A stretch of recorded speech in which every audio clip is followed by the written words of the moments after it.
Good afternoon, everyone, and welcome to What the Why with Barbara Ann. If you haven't seen us before, our show features conversations with diverse leaders from all walks of life about why they do what they do and how they figured it out. Maybe you're feeling stuck and you want to get unstuck. Maybe you would like to make a change in your life or your career or even your company, and you're not really sure where to start. Or maybe you feel stagnant and you're just looking for something different.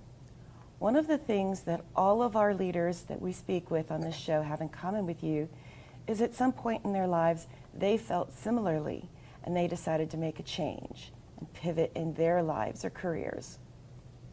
And our guest today is no exception.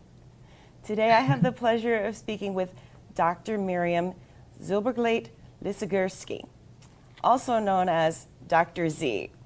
When I first met Miriam, she introduced herself to me as a mother, wife, physician, educator, well-being advocate, and author, which I thought was a mouthful. But to be more specific, she's so much more than just that brief little phrase. Dr. Z is a triple board certified in internal medicine, geriatrics, and obesity medicine with extensive clinical experience. She completed her medical education and geriatric fellowship in Peru and provided patient care for over 10 years at the Naval Geriatric Center.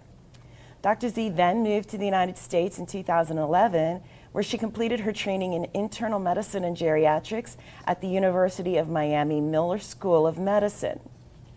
Dr. Z has a deep interest in the topics of well-being, burnout prevention, mental health, and leadership, something that has certainly been at the forefront of the minds of many of us during the pandemic. She completed a fellowship in leadership education and development with the AAMC, which stands for Association of American Medical Colleges, as well as a certification as a mental health ally and a physician wellness advocate. For her dedication, Dr. Z was selected as a member of the Wellness and Professional Fulfillment National Committee of the American College of Physicians. In addition, she received the Mentor of the Year Award from the AAMC in 2022. Excitedly, Dr. Z is currently putting the finishing touches on her first book about well-being and burnout prevention with the support of the Creators Institute of Georgetown University.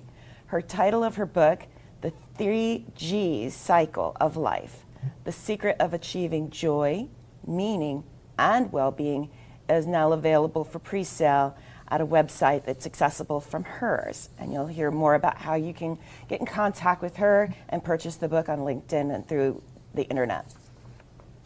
I already purchased my launch pass, so now we're going to talk a little bit about what I've purchased and how she's found her way along this journey. So without further ado, please join me in welcoming all the way from her home base in Florida, Dr. Miriam Zylberglait Gorski, aka Dr. Z, aka Miriam, aka Phenomenal. So welcome to the show. Hello, thank you so much for having me. It's a pleasure to be here. Oh, it's a pleasure to have you here. You have done so many amazing things throughout your career, and your recent pivot is no exception. But whether it's as author or educator or well-being advocate or physician, I'm curious as to what young little Miriam wanted to do when she was growing up. I wanted to save the world. I didn't know exactly how. And I found a book in the house of my grandmother. I have no idea why it was there. A green book, very old, about psychology in young criminals. I don't know why I pay attention to that. And I was probably 11 or 12, and I was reading that book and thinking that I will, make people happy and healthy, and I will save their lives. I never thought that I would become a physician. I was planning to be a psychologist. To be sincere, I faint with blood. I used to faint with blood, and I am still terrified of needles. But my best friend was going to medical school, and she convinced me that I can be a psychiatrist instead of a psychologist, and I will use a white coat, and we will be together for the rest of our lives studying. So that's how I ended in medical school. Wow. So you went in planning on being a psychiatrist, but you went into geriatrics and other specialties. How did you figure out that that was the better route for you to go? Nothing that makes me proud right now, but I used to cry with my patients too much that my goodness. So was abnormal. Wait a minute. So I think there's a lot to be proud of. The fact that you're a doctor that was too empathetic with your patients. So you were crying with them. But that's not helpful. So you need to learn how to be empathetic and helpful at the same time. If you're crying with your patients, there's a problem. So I believe that years later, now I'm somewhat going back to my roots of psychiatry, psychology interest. Actually, that's what I am writing about. But with more maturity and more experience and still the same empathy, but a little more of balance in how I use the empathy on my favor, not against myself. Yeah, because I mean, yes, you're right. There is an appropriate level of empathy, but I think you have some empathy to spare in terms of some others. There's a lot of wonderful, amazing medical professionals out there, but some of them could shed a tear or two. So you've decided to write a book. How did you get from, physician, full of empathy, working in geriatrics and the other certifications that you have, to the point that you decide to yourself, you know what, I have something to say that will add value to the world of health and well-being? I remember clearly the first two articles that I wrote. The first one was about how my kids were seeing COVID, and I call it COVID on the eyes of my kids, and how, while we were terrified, my kids were trying to find ways to make this something a little more interest and an opportunity to learn, how we were using some of the phrases of famous books, to try to convince ourselves that everything will be okay. So I wanted to share that optic of, that from naive kids, where they were still optimistic and they were having dreams and they were thinking that we can help others and we can, use this in our favor. My kid, he was 6 or 7 at that time, and I remember that he came one day telling me, "Mommy, I have the solution." And I'm like, "What's your solution?" "Well, what happens if we don't kill COVID, but we transform it in a kind virus? So everybody gets sick, and instead of dying, they become kind. The world will be much better." And I was like, "Oh my goodness, that's a kindness virus. Let's get infected with kindness." And so that was my first article. And I share also a little about the fear that my kids had about me dying, right? Knowing that I am a physician and that I have to go, and how afraid they were. Yeah. The second article has a second tone, and actually was more than a need of showing optimism. This was a claim of, this is not fair. Mm-hmm. I read an article about 2 residents that died by suicide in a program, just with a few months of difference, and they were immigrants. And I got so upset, so frustrated. I was not able to hold it. And I wrote that article to share my concern. Actually, my husband and my sister, they had to edit it. Wow. So it was polite enough to be shared. Those were my beginnings, trying to express happiness and trying to express concerns and trying to advocate. I love the idea of a virus that spreads, makes everybody kind. What an amazing thing for such a young person to say.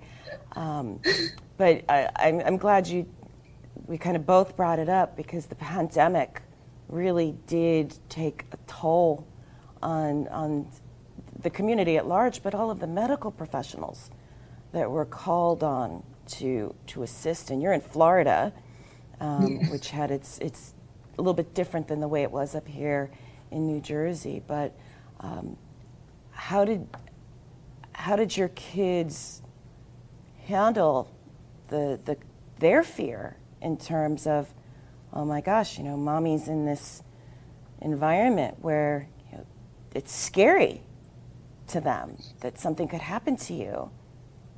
So I was lucky enough to, if that's a way to say it, to not be actually inside of the hospital. My practice was in a clinic next to the hospital. So I saw COVID patients, but I didn't saw the catastrophe that was happening inside of the hospital. So I was in some ways protected from that, but I was exposed physically to get sick anyway. I don't know if they were able to even go over this now. My kids still, they talk about what happened if mommy or daddy died. They still have that in their brains, it's a fear that's still with them, is what happened is. And my husband and I, we try to explain to them that, well, this could happen to anybody in any time, but that they are protected and that we love them. But it was very difficult, not only because of the fear that they had, but also because of the isolation. I feel like, yes, physicians, nurses, and anybody else in the healthcare work suffer, but the complete community suffered through this. And while we are trying to go back to normal business, if you want to call it like that, I don't think that we grow yet after this, that we heal after this. I feel like there's a lot of trauma still around us, and we need to start healing, not only covering this, like a Band-Aid, and we keep going. We cannot keep going forever if we don't heal, and we need to heal. Which is actually, believe it or not, it's time for our break. So when we come back, we're going to talk about how your book is part of the process of healing. So stay tuned after this break for more with Dr. Miriam Z.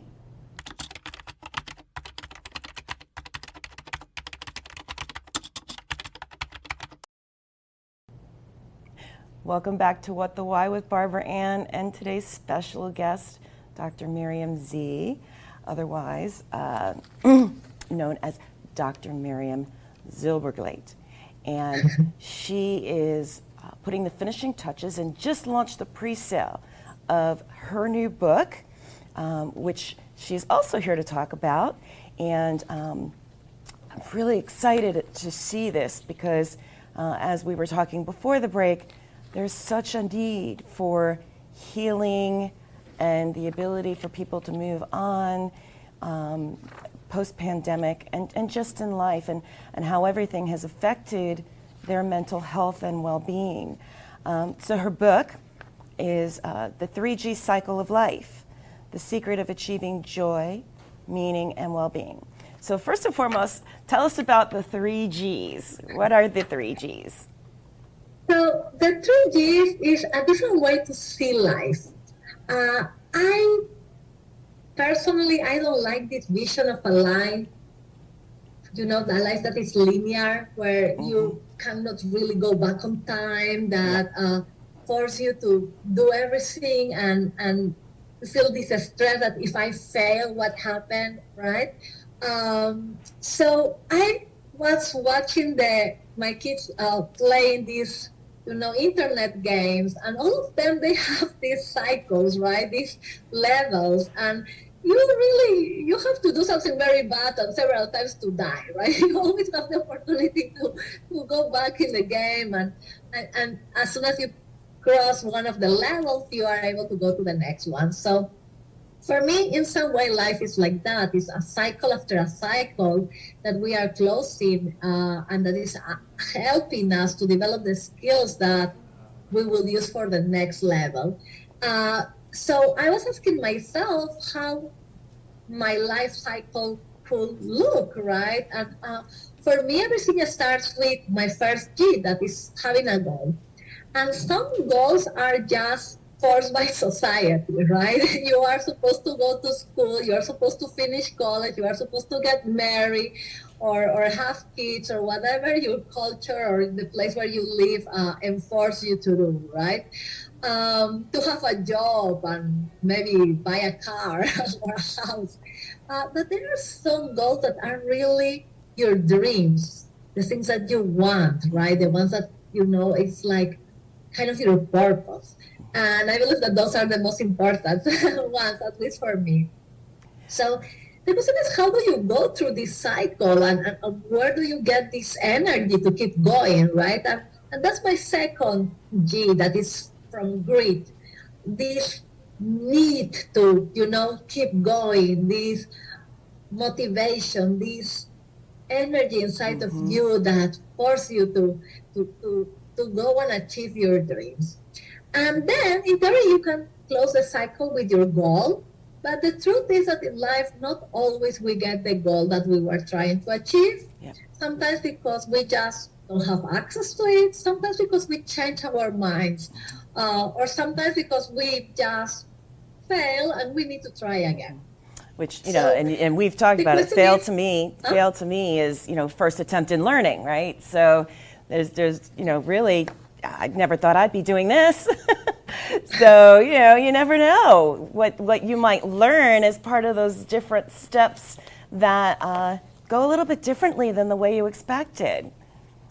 Yeah, and the truth is that doesn't matter if you get your goal or not, and that's the perspective that I want to change. Is you don't fail. Right. You just change your opinion, you change your perspective, you change your goals, right? Or you need to try again. But there is something that always happens through that cycle, no matter what. Yep. Is that you will learn something. So you will grow.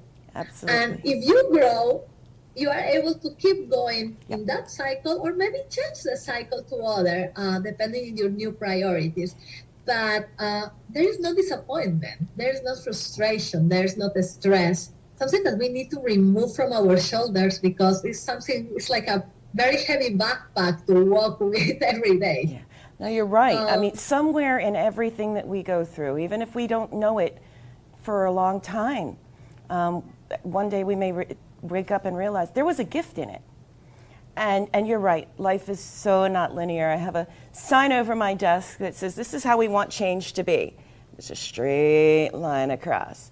And then this is how change actually is. And it's like, you know, driving all the way around, and then go back, and then go forward. So, you know, change is absolutely not a linear path. And I love the idea of three circles, as you call it, the cycles, the G cycles. And so in terms of what someone who's interested in learning more about the book, how do you walk someone through that process in the book? So the book is, in some way, and I want to disclose this to be transparent, the book started as a way for me to heal. Okay. I needed to kind of go through my own process of introspection and to analyze my life and to start taking decisions. And what I did during the process of writing the book is ask for help. Something that very difficult for a type A personality who is a physician, by the way. So recognize my own vulnerabilities, recognize my gaps, recognize that I was suffering, that I was not living the life that I was supposed to, and that I was not able to help myself in all the ways that I needed. So what I started to do is contact people that I didn't know, that didn't know me through LinkedIn. And they were experts on different aspects of life and growth and development, well-being. And I just sent them a message. It's like, I really need help. I want to write a book. I need to learn. It's my process of healing. And I received so many yeses that I am absolutely impressed. And many of them are now not only part of the book, but they became friends, and many became even mentors.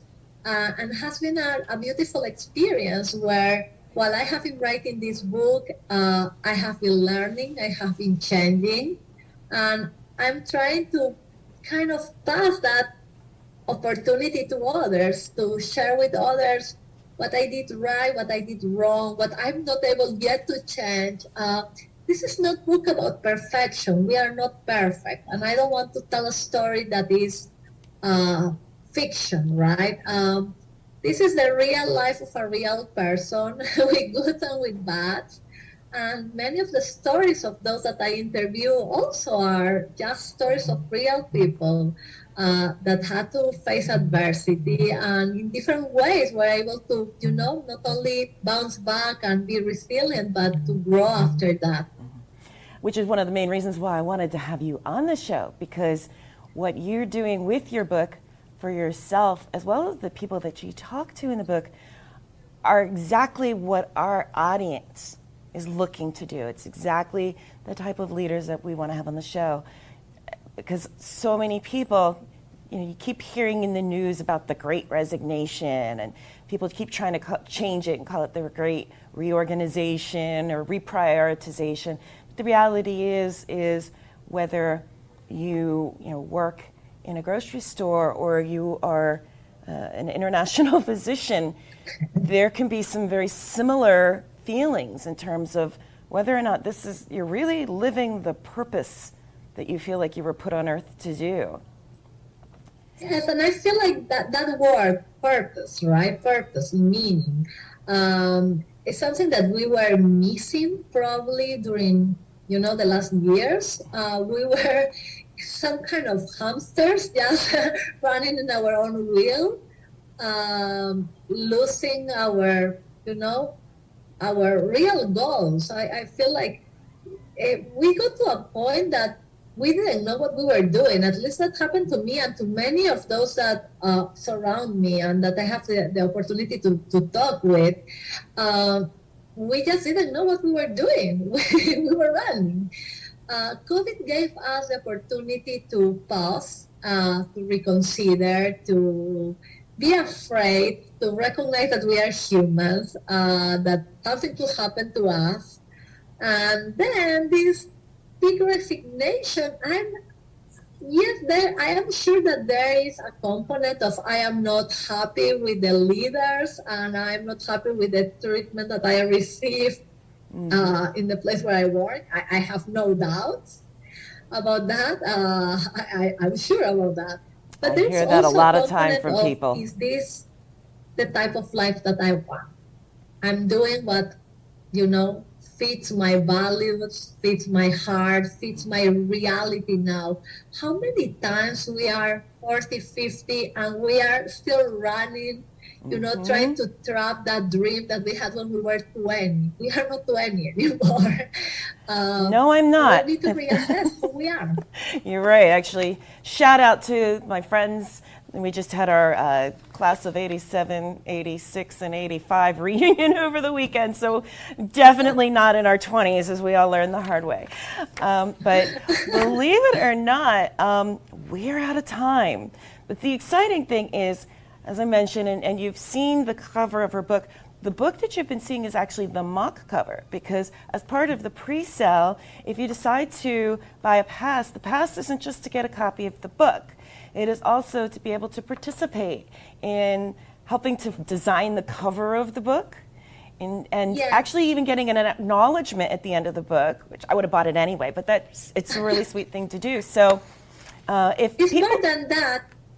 It's also be part of, have access to the chapters, to review them, to be in the behind the scene of how you publish a book, and be part of a community. And I will say that the other thing that you will get with the book, which for me is so important and is really part of my mission, is that we have been organizing, and the people that I interview are donating part of their time for this too, organizing some sessions, workshops, and interactive activities where we will be able to talk with those that are helping us and collaborating with us, because we want to share our mission, and we want to create awareness about the importance of well-being, the importance of mental health, and the importance of burnout prevention. Awesome. Now, if somebody wants to pre-order your book, I know you're available on LinkedIn. What's the best way to go to your website or LinkedIn or wherever you'd like them to go? So LinkedIn, and you can text me, and I will be happy to interact with any of you. It will be actually a pleasure. And if not, you can go to my website, www.3gcycle.live, L-I-V-E. Okay. So, and also, you can also reach her through the Purpose-Filled Company email and website, which is posted at the very end. So thank you so much. You're going to get to hear from her again, because we've already talked about having her come back when the book is actually launched, so we can talk about the book itself. So stay tuned for that, because the book is going to be released this winter. So thank you again.